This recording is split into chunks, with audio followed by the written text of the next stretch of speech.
Simon, hi, how's it going? Good, thanks, man. How are you? Very good. Um, I read about you a lot where you say things like, why do we have to put actors in a specific lane? Why do we have to think about comedic actors as comedic actors only and can do dramatic roles? And in this show in particular, I'm, well, first of all, it feels like kind of like the perfect fit for you, but also that, your co-star Hannah is always talking about how funny you are between the takes. And then on the screen, it's like you have to kind of set right into the serious mode.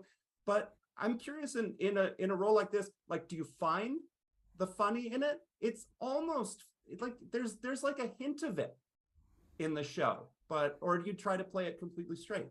Well, I think Danny is obviously, he's an authority figure there, but he's very well liked. He takes care of, his kind of his band of oddball hackers and coders and all the people that work in his department. So I think Danny is a very avuncular and fun person to be around most of the time. Mm-hmm. It just so happens that we find him in the midst of a global crisis, and I think you know with everything, I mean, Danny spends a lot of his time frowning and sighing because he's just got literally the weight of the world on his shoulders.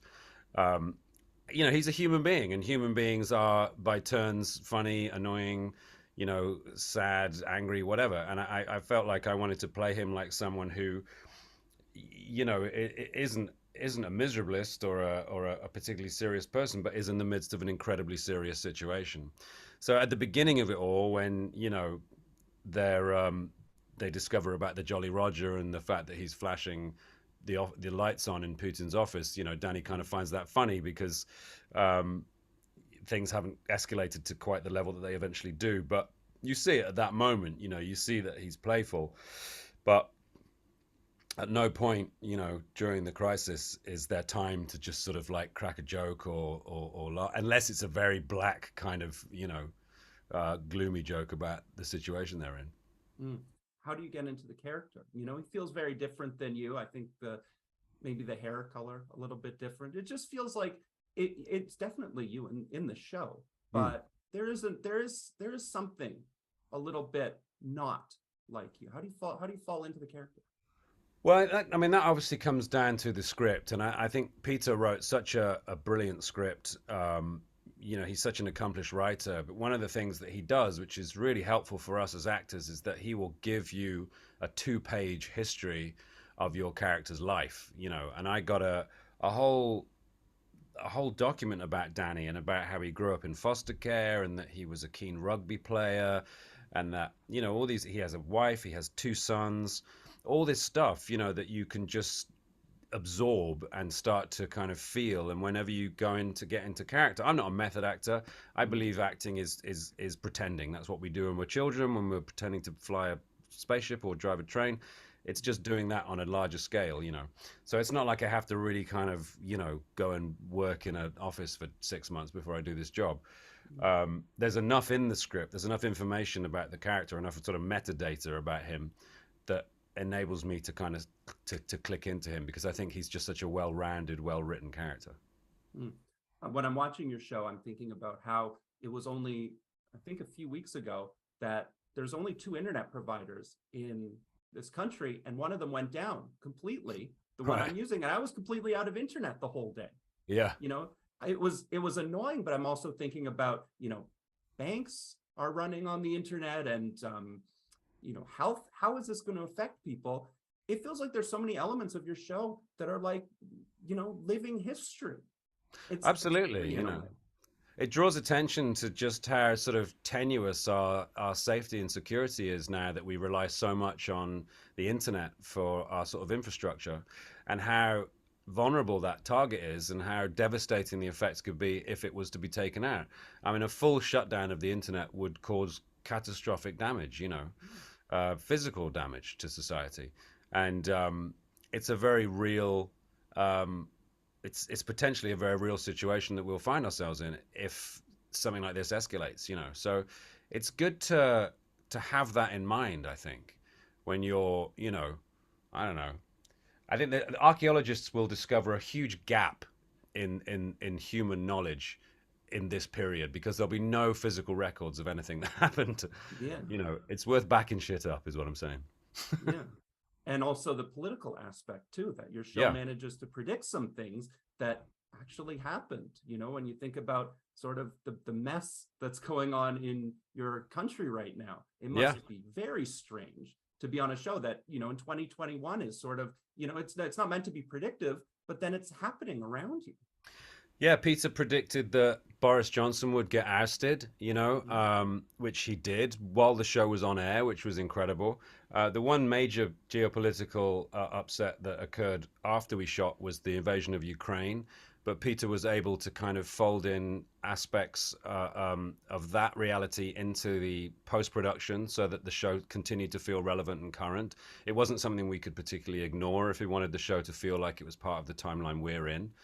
So yeah, and I feel like just in terms of learning about the idea of troll farms, which is a very real thing, makes you realize that a lot of major political, social and political incidents which have occurred in both our countries in the last 5 years have been, probably highly affected, certainly stoked by foreign adversaries kind of pretending to be from the UK and America, and just basically sowing discord and creating huge divisiveness and division in society.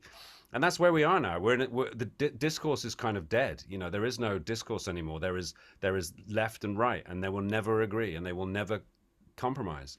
That situation we find ourselves in now has been fostered by online tampering. Mm-hmm.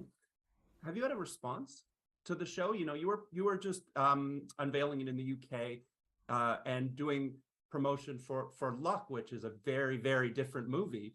Yeah, I had heard only when you'd started it, only a few episodes had been seen. I'm lucky myself to have been able to see the entire series and really yeah. like how absorbing it is. Have you heard anything about the show? Have people responded to it yet? Yeah, it's been wonderful. I mean, my uncle actually worked at GCHQ, and I never knew what he did, nor was he ever able to tell me what he did. But he called my dad the other day and said, "Tell Simon that they got it right," which is the best possible kind of validation I could hope for. But generally speaking, yeah, there's been a lot of kind of surprise at the things that are very kind of just seem commonplace in the show that people don't generally know about in day-to-day society. Just the idea of cyber warfare and how tenuous the safety, the deterrent that exists between all of the various adversarial players. Everybody has something in each other's infrastructure which is ready to go off, like bombs planted. And just knowing that kind of makes you feel a little less safe, I think. And I think we need to understand that that's a very real thing. I didn't even know about GCHQ and the history, and that Yeah, it started with building for the codes for the Allied codes and moving there. that's right. When you're Yeah. doing a show like this, I assume you're not actually going to the location. You're not going to the fortress to film it there. But what's it like to kind of fake that? It was amazing, and Peter had unprecedented access during his research period, which was about 5 years. And we don't know exactly what he was able to, who he was able to talk to. He wasn't at liberty to disclose any of that.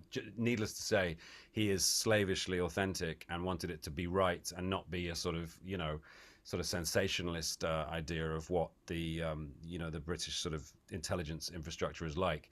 I've been to Bletchley Park, which is where that all began, where they built the Enigma machine and everything like that. And Oh, I knew the old GCHQ because I grew up in the shadow of it. And then the new mhm. GCHQ building, which is what we kind of modeled our set on, that's popped up in the last 20 years.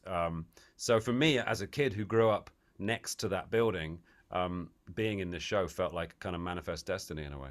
No, I didn't know that you'd been to the. I didn't even know if it was open to the It's not public. open to the public. Like I've never Yeah. been inside it. When I was a teenager, I used to drive past it all the time. It was very famous for us growing up as kids in the 80s because it was the second nuclear target in the UK. So we all knew in the event of the inevitable nuclear war that we all thought was going to happen in the mid 80s, we'd get bombed second and we'd all get vaporized. which I think was quite comforting in a weird way. Hmm. I want to pick up on your earlier point about, you're saying acting, you're not method, you don't sort of dive right in, but at the same time, a series like this, it kind of feels like, living history, getting to explore that element. Do you take that away? How deep do you sort of fall into that? What have you picked up from this show and certainly throughout your career that, you wouldn't have had a chance to do if you weren't in? Yeah, it feels like an important piece of art, and I think that for Peter Kuzminski, who wrote and direct, that's his thing. He makes stuff which means something, which has longevity and relevance. For me, most of the time when you're doing like big movies and stuff, you'll come in and you'll learn your lines in the morning in the makeup chair because you're going to shoot 1/8 of a page and it's not a huge amount to learn. With this, I learnt my lines weeks in advance, because I wanted to sound like I knew exactly what I was talking about. Danny is the head of operations at GCHQ. All of that language that comes out of his mouth about coding is just second nature. I never wanted to look like I was trying to remember it or reaching for it. So I approached it in a more studious way than I might do something that's a bit lighter and a bit more fun. But yeah, and that was partly because it felt like an essential piece of television history. Mm-hmm. I want to ask you lastly, because this show has such an interesting score. I don't know if you feel that when you're shooting it, but after the fact, it just sets the tone and it's described, kind of like an old school thriller. Doesn't Yeah. maybe have those modern beats, which I think is so wonderful and I think informs the show. When I'm watching, I'm so hooked on it. What have been the kind of songs or music that's been inspiring you lately? Oh my God. Well, yeah, I love the sort of choral, the human voices in the Undeclared War. I had no idea what the score was going to be like, so it was a real surprise and delight to kind of to watch the show and hear that. For me, I really love. I mean, Lorne Balfe, who is currently composing Mission Impossible. I really think he's one of the best film score composers out there at the moment. I love listening to his stuff. Um, and I love the sort of scores of the films of like Robert Eggers and Ari Aster. I like these sort Mm-hmm. of atonal kind of creepy scores. I've always listened to film scores since I was a kid, and John Williams is my all-time favorite composer, and I've listened to him since I was 6 years old. So yeah, I do listen to a lot of score music, and I was delighted with the Undeclared War score. I thought it was really imaginative. Mm-hmm. Well, I just wanted to say, um, it's such a pleasure getting a chance to speak to you, to hear from you, and to Oh, thank you. experience you within this show. I think is such a fascinating show, and I can't wait to see how people here dive in, respond Yeah, to me it. too. Thank Thank you you so so much. much.